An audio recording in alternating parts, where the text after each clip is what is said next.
Hello दोस्तों, स्वागत है आपका हमारे चैनल कोइंदर भी। तो आज हम पढ़ेंगे एक अच्छा साथ का महान व्यक्तित्व। इसका हम पढ़ेंगे पार्ट 1। हम कहानी को पढ़ेंगे और इसका सभी प्रश्न उत्तर भी देखेंगे। तो पाठ का नाम है ऋषि कुमार नचिकेता। तो चलिए पाठ को पढ़ते हैं। आश्रम का वातावरण हवन से सुगंध से भरा हुआ था।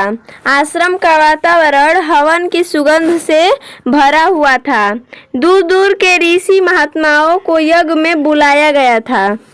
चारों ओर वेद मंत्रोच्चारण की ध्वनि गूंज रही थी। यह विश्वजीत यज्ञ था जो महर्षि वाजुश्रवा के द्वारा कराया जा रहा था। कई दिनों तक यज्ञ चलता रहा। यज्ञ की समाप्ति पर महर्षि ने अपनी सारी संपत्ति और गायों को यज्ञ करने वालों को दक्षिणा में दे दिया। दान देकर महर्षि बहुत संतुष्ट हुए। ये देखिए, ये है नचिकेता। चलिए आगे पढ़ते हैं। हम कहानी में क्या दिया हमारा। नचिकेता महर्षि वाजुश्रवा के पुत्र थे। बालक नचिकेता को गायों को दान में दे दिया जाना अच्छा नहीं लगा, क्योंकि वे गायें बूढ़ी और दुर्बल थी। उन्होंने सोचा पिताजी जरूर भूल कर रहे हैं। पुत्र होने के नाते उन्हें इस भूल के बारे में बताना चाहिए। नचिकेता पिता के पास गए और बोले, पिताजी, अपने जीर्ण वृद्ध और दुर्बल गायों को दान में दिया है। उनकी अवस्था ऐसी नहीं थी कि ये दूसरों को दी जाए। महर्षि बोले, मैंने प्रतिज्ञा की थी, मैं अपनी सारी संपत्ति दान कर दूंगा। गाय भी तो मेरी संपत्ति है। यदि मैं दान न करता तो मेरा यज्ञ अधूरा रह जाता।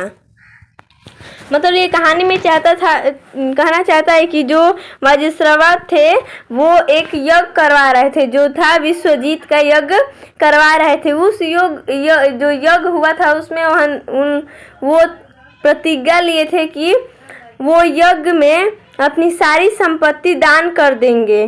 तो उन्होंने जो यज्ञ हो गया तो उन्होंने अपनी संपत्ति और कुछ गायों को भी दान कर दिया था। तो उसी पर उनके पुत्र जो थे नचिकेता, वाजुश्रवा के पुत्र थे नचिकेता, जो उन्होंने गायों को दान में दिया था, उनकी ये बात तो उनको अच्छा नहीं लगा, क्योंकि वो गाय थी जो बूढ़ी थी और दुर्बल थी।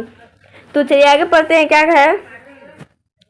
तो इसमें है, नचिकेता ने कहा, मेरे विचार से दान में वही वस्तु देनी चाहिए जो उपयोगी हो तथा दूसरों के काम आ सके। फिर तो मैं आपका पुत्र हूँ, बताइए आप मुझे किसे देंगे। महर्षि ने नचिकेता की बात का कोई उत्तर नहीं दिया, परंतु नचिकेता ने बार बार यही प्रश्न दोहराया। महर्षि को क्रोध आ गया। वे झल्लाकर बोले, जा, मैं तुझे यमराज को देता हूँ। जो नचिकेता थे वो कहे कि मेरे विचार से दान में वही वस्तु देनी चाहिए जो उपयोगी हो, जो दूसरे के काम आ सके। फिर कह रहा है कि मैं तो आपका पुत्र हूँ, बताइए आप मुझे किसे देंगे। क्योंकि वो कह रहा है कि मैं भी तो आपकी संपत्ति हूँ, तो बताइए आप मुझे किसे देंगे। तो महर्षि ने नचिकेता की बात का कोई उत्तर नहीं दिया, परंतु नचिकेता ने बार बार वही प्रश्न दोहराया। तो जो महर्षि थे वो क्रोध में आकर बोले, जा, मैं तुझे यमराज को देता हूँ। नचिकेता आज्ञाकारी बालक थे। उन्होंने निश्चय किया कि मैं यमराज के पास जाकर अपने पिता के वचन को सत्य करना है। तो चलिए आगे पढ़ते हैं। यदि मैं ऐसा नहीं करूंगा तो भविष्य में मेरे पिताजी का सम्मान नहीं होगा। तो नचिकेता थे जो वो बहुत ही आज्ञाकारी थे। वो अपने पिताजी उनके कहे थे कि जाओ, मैं तुम्हें यमराज को देता हूँ। तो उन्होंने निश्चय कर लिया कि मैं अपने पिता का आज्ञा का पालन करूँगा और मैं यमराज के पास जाऊँगा, नहीं तो मेरे पिताजी का सम्मान नहीं रहेगा। नचिकेता ने अपने पिता से कहा, मैं यमराज के पास जा रहा हूँ, अनुमति दीजिए। महर्षि असमंजस में पड़ गए। काफ़ी सोच विचार के बाद उन्होंने हृदय को कठोर करके उन्हें यमराज के पास जाने की अनुमति दे दी। नचिकेता यमलोक पहुंच गए, परंतु यमराज वहां नहीं थे। यमराज के दूतों ने देखा कि नचिकेता का जीवन काल अभी पूरा नहीं हुआ है, इसलिए उनकी ओर किसी ने ध्यान नहीं दिया। लेकिन नचिकेता 3 दिनों तक यमलोक के द्वार पर बैठे रहे। चौथे दिन जब यमराज ने बालक नचिकेता को देखा तो परिचय पूछा। नचिकेता ने निर्भीक होकर विनम्रता से अपना परिचय दिया और यह भी बताया कि वह अपने पिता की आज्ञा से वहां आए हैं। यमराज ने सोचा कि यह प्रीत भक्त बालक मेरे यहाँ अतिथि है। मैंने और मेरे दूतों ने घर आए इस अतिथि का सत्कार नहीं किया। उन्होंने नचिकेता से कहा, हे ऋषि कुमार, तुम मेरे द्वार पर 3 दिनों तक भूखे प्यासे पड़े रहे। मुझसे 3 वर मांग लो। नचिकेता ने यमराज से को प्रणाम करके कहा, यदि आप मुझे वरदान देना चाहते हो तो पहला वरदान यह दीजिए कि मेरे वापस जाने पर मेरे पिता मुझे पहचान ले और उनका क्रोध शांत हो जाए। यमराज ने कहा, तथास्तु, अब दूसरा वर मांगो। नचिकेता ने सोचा, पृथ्वी पर बहुत से दुख हैं, दुख दूर करने का उपाय क्या हो सकता है। इसलिए नचिकेता ने यमराज से दूसरा वर मांग लिया। तो वो था जो दूसरा वर मांगा था वो था, स्वर्ग मिले किस रीति से मुझको दो यह ज्ञान, मानव सुख के लिए मांगू यह वरदान। यमराज ने बड़े परिश्रम से वह विद्या नचिकेता को सिखाई। पृथ्वी पर दुख दूर करने के लिए विस्तार में नचिकेता ने ज्ञान प्राप्त किया। बुद्धिमान बालक नचिकेता ने थोड़े ही समय में सब बातें सीख ली। नचिकेता की एकाग्रता और सिद्धि देखकर यमराज बहुत प्रसन्न हुए। उन्होंने नचिकेता से तीसरा वरदान मांगने को कहा। नचिकेता ने कहा, मृत्यु क्यों होती है? मृत्यु के बाद मनुष्य का क्या होता है? वह कहाँ जाता है? यह प्रश्न सुनते ही यमराज चौंक पड़े। उन्होंने कहा, संसार की जो चाहो वस्तु मांग लो, परंतु यह प्रश्न मत पूछो। किंतु नचिकेता ने कहा, आपने वरदान देने के लिए कहा, अतः आप मुझे इस रहस्य को अवश्य बताएं।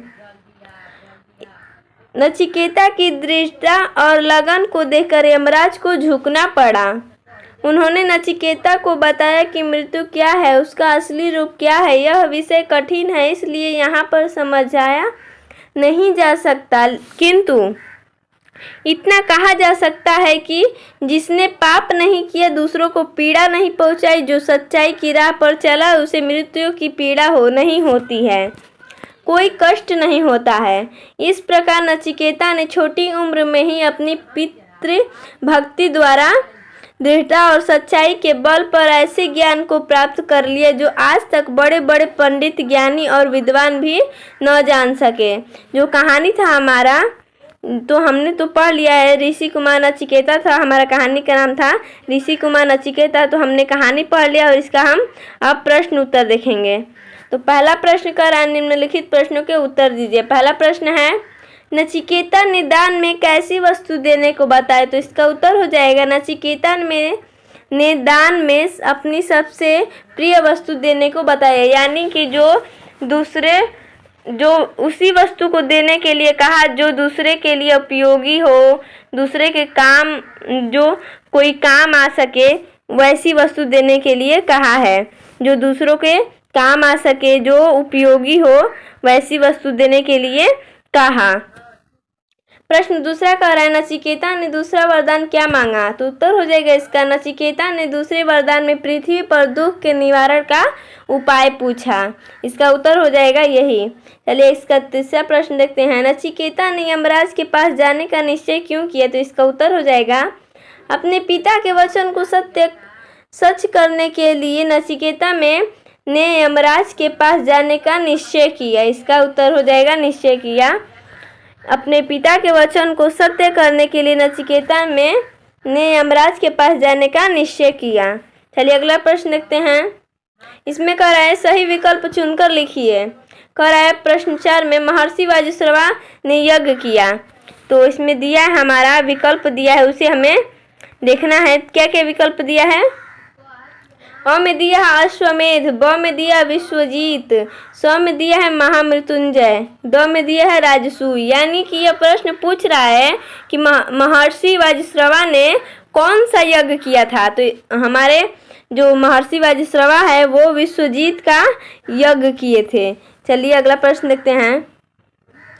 अगला प्रश्न कह रहा है हमारा, अगला प्रश्न कह रहा है 5 नंबर, महर्षि वाजुश्रवा ने ब्राह्मणों को गाय दान में दी क्योंकि अ में दिया है विकल्प में वे गाय मांग रहे थे, ब में दिया है गाय बूढ़ी हो गई थी और स में दिया है महर्षि ने प्रतिज्ञा की थी कि मैं अपनी सारी संपत्ति दान कर दूंगा। तो इसका हो जाएगा हमारा ये हमारा 100 नंबर का हो जाएगा। इसका सही हो जाएगा कि महर्षि वज्रश्रवा ने ब्राह्मणों को गाय दान में दी क्योंकि महर्षि ने प्रतिज्ञा की थी कि मैं अपनी सारी संपत्ति दान कर दूंगा।